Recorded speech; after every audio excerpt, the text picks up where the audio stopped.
Dia kata bila Nabi sallallahu alaihi wasallam nak rocoh tu kan, nak rocoh berhala tu pada tahun pembukaan Mekah tu, tak sapa muka tinggi, Kaabah tu kan tinggi, tak sapa. Jadi Nabi sallallahu alaihi wasallam pun suruh Ali naik atas perahu dia. Jadi Ali mana? Pupuk dia kata Ali bin Abu Talib.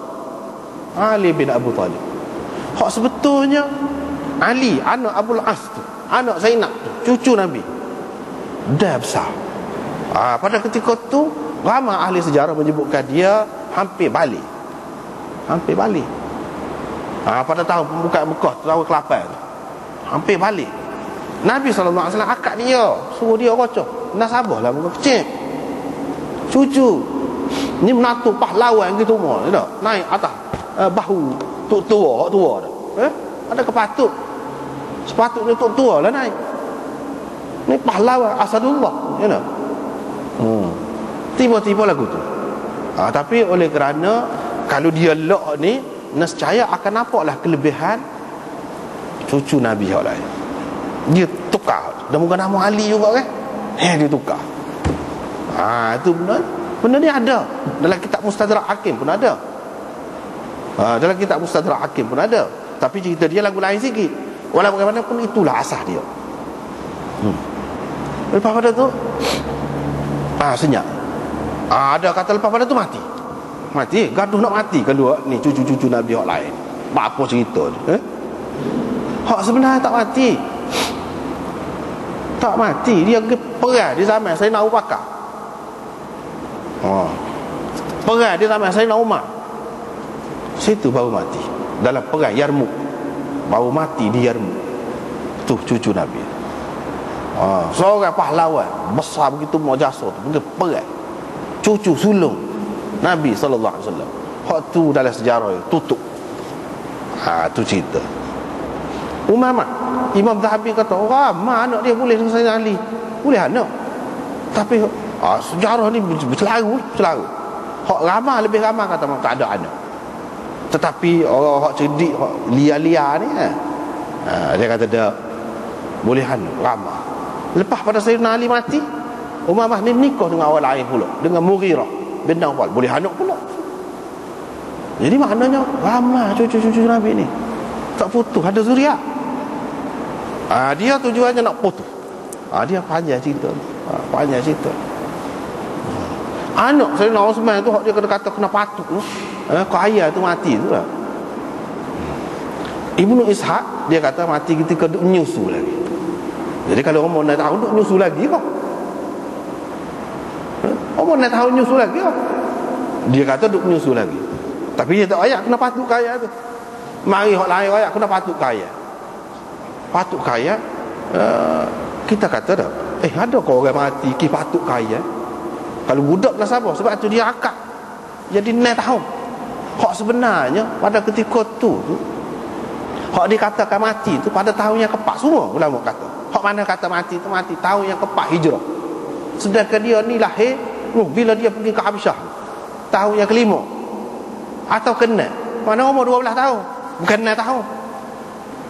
12 tahun yang kata 6 tahun. Sebab apa? Dia kira dah.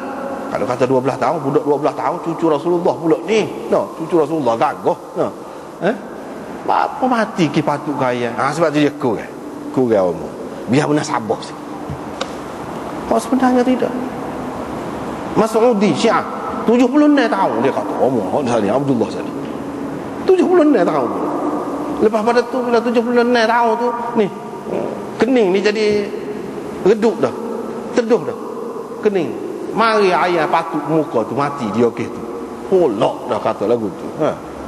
Sebenarnya tak ada gapo cerita dibuat-buat saja. Tidak ada yang sahih. Yang betulnya memang dia siapa tua.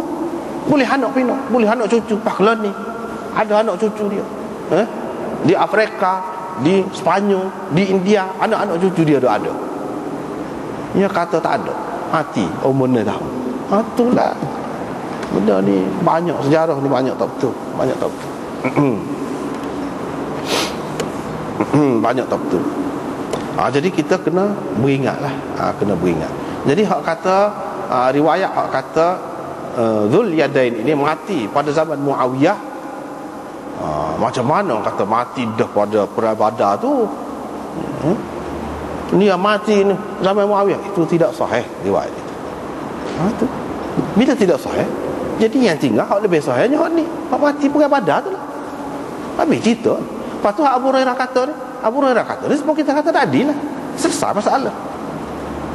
Tidak siapa kita ni menuduh dia tu berdusta, sebab ini penggunaan secara majas. Dan banyak lagi lah cerita-cerita yang seumpama itu hak karut dia banyak. Tapi tak tersebar dengan meluas. Kalau hukum, ulama kerah benar hukum. Hukum. Kalau hukum, hadis dhaif tak boleh. Semua maklum. Mana-mana hukum ni dia kena hadis sahih, sekurang-kurangnya hasan. Kalau hadis hak umum, hak biasa, ramai juga orang cara ambil berat. Tapi kalau sejarah kan, sirah lah, banyak benar kerapuh. Orang kata kerapuh. Jadi kena berhati-hati. Kena berhati-hati. Terutama berkenaan dengan anak cucu Nabi SAW ni. Tak boleh main. Dia ada orang yang iri hati, orang yang tidak senang. Dan memang dia buat kerja daripada dulu sampai ke sekarang. Orang yang tak tahu, dia tak tahu lah. Bukan makna benda tu tak ada. Bukan makna benda tu tak ada. Begitu. Jadi ini sembahyang. Tak apalah, Abu Hurairah kata shalla bina Rasulullah sallallahu alaihi wasallam, salah satu sembahyang petang ataupun itulah selepas gelincir matahari, zuhur ataupun asar. Dia sembahyang 2 rakaat, lepas tu pergi beri salam. Lepas tu bangun pergi duduk, tukar tangan dia dekat kayu depan, balik depan masjid tu, letak tangan gitu. Ginilah kalau kita kata ni kayu, letak tangan tekan gitu. Letak satu tangan atas, besar lagi, tekan gitu. Macam dia kelihatan seperti marah. Sahabat tu tak tahu apa sebab dia marah, apa cerita. Lepas tu mana-mana hak bergaduh ni, hak cepat ni, tubik lalu lah masjid. Kecek lalu semayang rekah dah. Di kalangan orang ramai tu ada Abu Bakar dan Umar. Inilah cerita baru ni, minggu lepas kita kata. Inilah sikap Abu Bakar dan Umar, hak sesuai dengan dia dan hak sahih, hak betul. Dia tidaklah macam baru ni kan, hak tidak sahih baru ni. Orang salahnya pergi tu kocok selalu. Kocok baru ni yang kita baca. Hadis hak baru ni. Orang tu semayang sunat, lepas pada semayang fardu tu Sayyidina Umar pergi kocok dia selalu. Duduk depan Nabi pun tengok tidak sesuai. Tidak sesuai. Dari segi isi cerita tu pun apa? Cuba tengok sini. Ada di kalangan orang ramai-ramai tu Abu Bakar dan Umar, tetapi mereka gerun untuk bercakap, kata sesuatu kepada Nabi. Kata pun berasa gerun dah, melera dah. Kalau buat lagu tu, adakah patut? Itu benda. Sebab apa? Kita berhadapan dengan sahabat-sahabat ni memang lebih. Dalam Quran sebut lebih, dalam hadis sebut lebih. Orang lebih ni lagu tu lah. Dia ramai juga musuh. Orang tak senang dengan dia. Jadi musuh tu kan, dia tidak duduk saja, dia kira dia nak buat. Dia jadi kurang, dia jadi biadab, dia jadi kasar, nampak kasar. Gitu.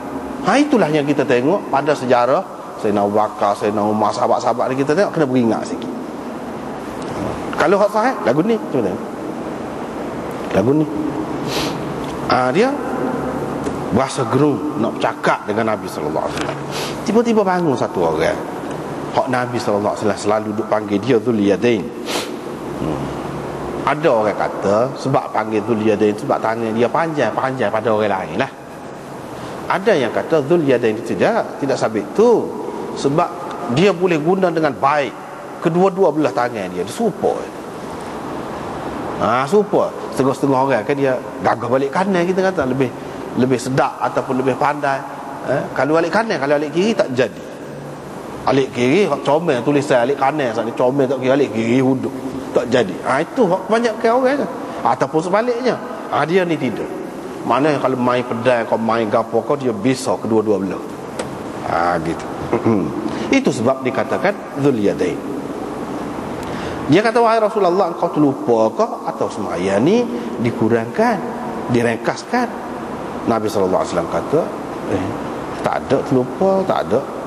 Diringkaskan semayang. Dia tak tahu. Ya dia terlupa, dia tak perasan. Zulia ada yang kata ada, memang terlupa tu. Kalau tidak dikurangkan, diringkaskan, sudah tentu ada terlupa. Mana sahabat ni antara dua tu dah Nabi kata tak, dia kata ada, paksa tu mesti. Mana sahabat ni faham, sahabat ni faham Nabi ni manusia. Bila Nabi manusia, dia lebih boleh terima kalau Nabi terlupa. Hak kurang-kurang ni bukan kerja Nabi nak kurang-kurang semayang, nak tambahkan apa. Mesti dapat wahyu daripada Allah Subhanahu Wa Taala.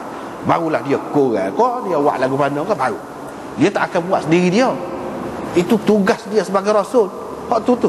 Tapi hak terlupa saat ni manusia. Sebab itu sahabat ni, dah kau terlupa. Kalau kata tidak kedua dah. Ada. Dia lebih mudah terima. Dia lebih faham. Dia faham lah. Maknanya Nabi ni manusia.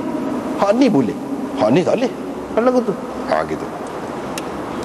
Rasulullah SAW pun pergi depan orang lain. Tu kalau dia ada yang kata, mereka pun isyarat saja. Isyarat kalau kita kan angguklah. Isyarat yang memberi makna ya kan angguklah. Kalau tidak tu iling kita kata. Rasulullah SAW pun pergi ke tempat dia, tempat semaya tadi. Semaya pula 2 rakaat lagi. Lepas tu dia pun buih salat. Buih salat. Lepas tu dia pun takbir. Lepas tu sujud. Maknanya di sini dalam hadis ni kita dapat tahu bahawa sujud sahwi ni lepas pada buih salat. Hak banyak-banyak kita nak baca malam ni lepas macam. Tapi tak ada hak sebelum ada juga hak ni hak ni dulu hak kita jumpanya, iaitu sujud sahwi ni lepas pada buih salat. Lepas pada buih salat tu salat hak biasalah, sujud lagu ni lah caranya, takbir apa sujud 2 kali. Lepas pada tu riwayat ni banyak. Ada yang ada sebut buih salat pula, ada yang sebut tak ada salat. Apakah sujud 2 kali lepas tu selesai gitulah. Jadi di sini ada khilaf pula di antara ulama ni. Ringkas ceritanya malam ni kita nak ringkas dulu, iaitu Imam Syafi'i berpendapat kalau sujud sahwi ni apa-apalah masalah lah sembahyang kena sujud sahwi lah, dia mesti sebelum buih salat. Alah ketambah kau, alah kelebih kau, alah kurang kau tak kira. Alah kurang ni hak 4 jadi sembahyang 3 misalnya. Alah kelebih ni hak 4 jadi sembahyang 5 misalnya. Tak kira. Kena buih salam sebelum kena sujud sahwi sebelum buih salam. Itu Syafi'i. Imam Abu Hanifah kata sujud sahwi ni lepas buih salam belakang. Tak ada sebelum buih salam, tak ada. Ikutlah apa masalah tu. Hak mana berkait dengan kena sujud sahwi saat ni, sujud sahwi kena lepas salam. Itu pendapat Imam Abu Hanifah. Imam Malik kata dia kata tengok, kalau alah kurang, hak kesilapan kita tu alah kurang, hak tu sebelum buih salam sujud sahwi. Kalau alah kelebih, hak tu kena selepas buih salam. Imam Malik kata gitu. Ini juga pendapat Imam Syafi'i. Salah satu pendapat Imam Syafi'i, qaul qadim dia lagu tu juga. Mana kalau alah kelebih lepas salam. Kalau alah kurang iaitu sebelum salam. Jadi kalau pendapat Imam Malik tu tak sesuai sini, sebab saat ni dia terlupa saat ni alah kurang kan. Kalau nak kira alah kurang kena sebelum buih salam. Tapi hadis ini menyebutkan lepas buih salam. Dia pegang hak lain lah. Dia pegang hadis lain. Sebab apa? Dia tengok ada hak selepas buih salam, ada hak sebelum buih salam.